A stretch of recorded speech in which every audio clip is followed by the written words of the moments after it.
Hello guys, what's up? I hope you all are doing well and you all are fine and safe. So today again I am going to make another DIY project on Periscope.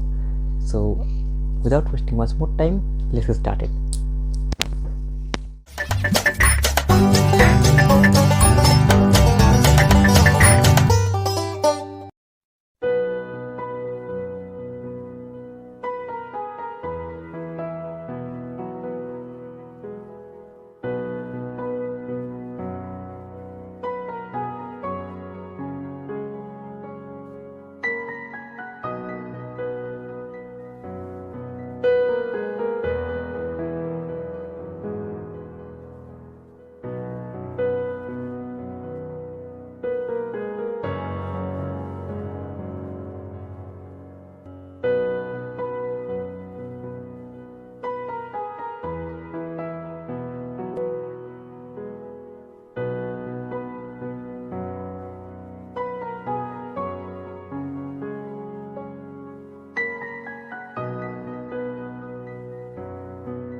Guys, this is our Periscope which I have made and shown you just now.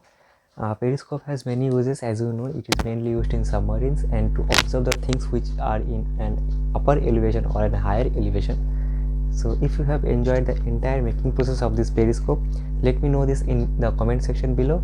And if you have any queries or any other stuffs related to any DIY content or watercolors, you can text me on, you can DM me on my social media handles.